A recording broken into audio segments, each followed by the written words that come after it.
It is January 26th, and a year ago was the tragic death of one Kobe Bryant. First of all, let me start off by saying rest in peace. Rest in peace to the Mamba. Rest in peace to Gigi. Rest in peace to everyone that died on that tragic day. It was one of those moments in my life where I remembered where I was at, what I was doing, what time of day it was. It was a very vivid memory till this day. I mean, it's only been a year, but it's definitely something that, I think of on a weekly basis. I'm like, bro, this dude is really gone. This dude is really gone. Man. And I know a lot of you guys have already seen a lot of Kobe content today. Some might even say too much. I made an effort today to not be on social media too much, just to, not be desensitized to the whole situation. But it's still my channel, bro. Like, I want to talk about Kobe. He's my favorite player of all time. He is my idol. And I want to make a video on this day. I want to make a video on this day. He told me to do what I love, so, I'm doing just that. I'm doing just that. Now on this channel, I'm just gonna be honest. We've done a lot of criticizing. We've done a lot of criticizing on this channel, and just in the NBA community space in general. There's a lot of criticizing going on. But today I want to talk about the underrated parts of Kobe's career. I really do, because even in my last video, I made this claim that I think Stephen Curry and KD have a better argument for being the GOAT rather than Kobe Bryant. I don't even think they have a better career than Kobe Bryant, just a disclaimer. But in terms of just being the GOAT, I said that they did, and I still stand by that. But some people took that as disrespect to Kobe, and bro, that's not that is never my goal with these videos. Just trust me, it's not. And today I really just want to shine a light on some of the more underrated parts of Kobe's career, because looking at Kobe's career, advanced analytics really aren't on Kobe's side. Let's just be honest, it really isn't. And a lot of arguments honestly point to Kobe's career being more overrated than it is underrated. But again, that is not why we are here. That is not why we're here. Let's talk about these underrated aspects of Kobe's career, like the title says. Number one, and this is a video that Dom2K has already made, the whole narrative of Kobe being carried by Shaq, that should have really never existed. That narrative should have never existed, because this man Kobe, yes, he was not the best player in those first 3 years or first 3 championships, but bro was balling out. And for that dude to average 28 points a game and to be, for people to say he's getting carried is absolutely wild to me.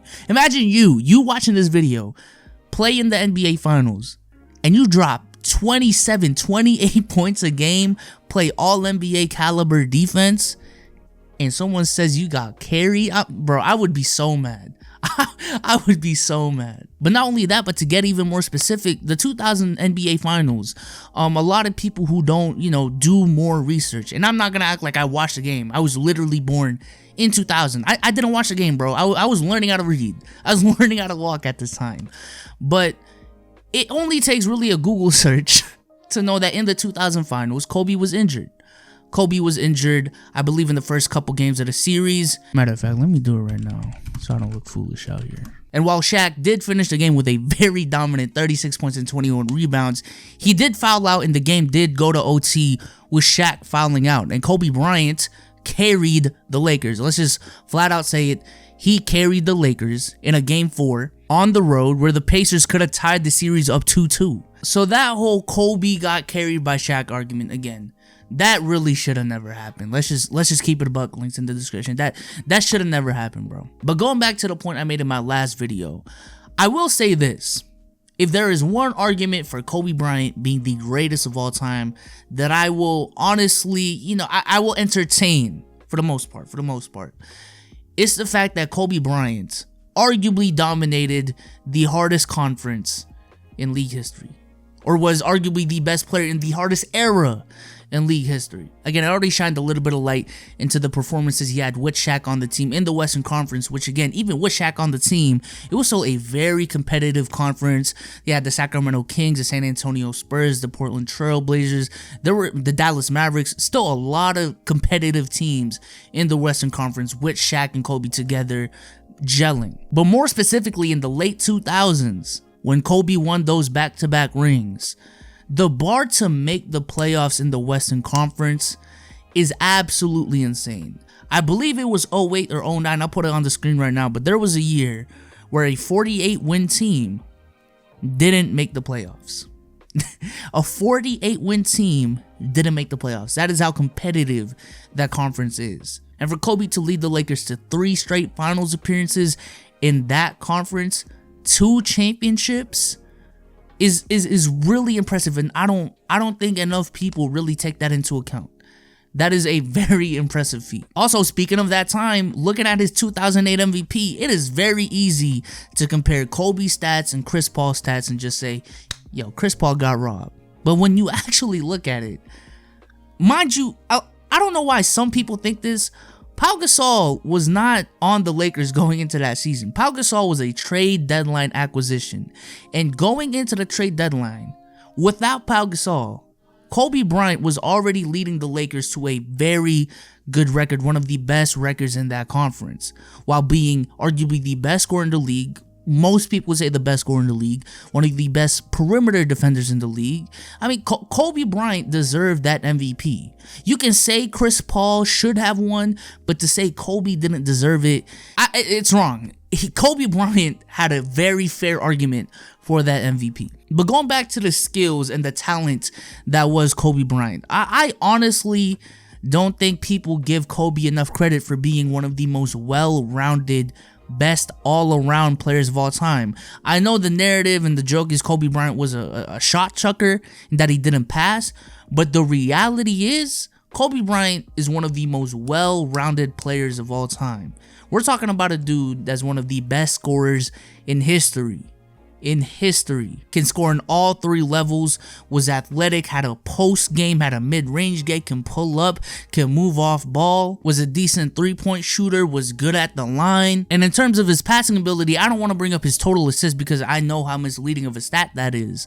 But Kobe Bryant was not as bad as a passer as people make it seem. Kobe Bryant was still giving you around 5 assists a game in an era where pace was lower, and he was also in a system that wasn't catered for high assists like a Mike D'Antoni type system, like a Jerry Sloan type system. Kobe Bryant wasn't in that type of system, and as soon as he was, which was not soon at all, it was in 2013 when he was a 34-year-old, Kobe Bryant was able to show that he can average 6 assists a game if he had Mike D'Antoni as a coach. So imagine that in his prime with all the touches and all the athleticism that he had back then. So on the offensive side of the court, not much more you can ask for. A very well-rounded player offensively.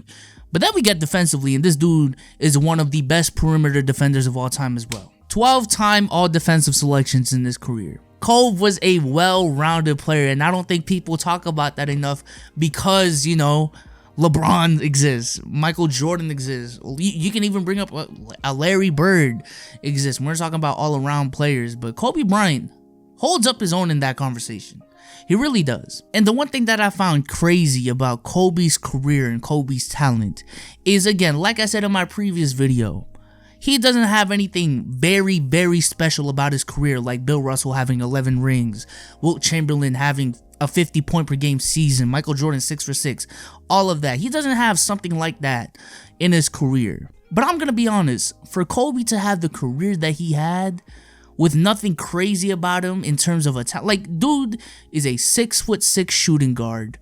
Didn't have the highest of highest verticals. He didn't have the biggest hands in the world. He didn't have the craziest handles or the shooting ability. And for him to end up with the career that he had and be a I wouldn't say unanimous because there are arguments being made, there are discussions being made in the NBA circles, but for the most part, people considering him to be a top 10 player of all time is absolutely phenomenal. Absolutely phenomenal. And I'm not trying to say that the people in the top 15 all time didn't have to earn their stripes or anything, but they had touches coming out the gate. Kobe Bryant in his rookie year as an 18-year-old only started 6 games out of the 71 games he played, averaged 16 minutes a game, and only put up 8 points a game. And for him to go from that and have the career that he had is absolutely phenomenal. Absolutely phenomenal. And again, Kobe Bryant's career is not perfect.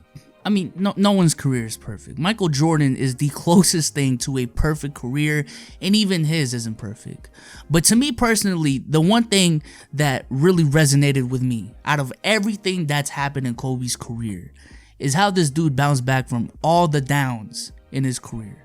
Whether it be those 3 air balls against Utah, the 2004 finals, his own personal business, the 2008 finals loss, all the injuries that happened in 2013, all the little injuries he had in his career, just how Kobe responded to adversity is the one thing that really has resonated with me throughout all these years and still does, especially after the year we just had, bro. Jesus Christ. But rest in peace to the Mamba. No weird, but there is not a day where I don't go by, even thinking about you for a quick minute or so, you know what I'm saying? Just all the teachings and all the words you spoke out really did resonate with me, and I know it resonated with a lot of people. A lot of people are sad today for a reason, and that's because Kobe Bryant was, to me, a great man. But with that being said, I'm out. Peace.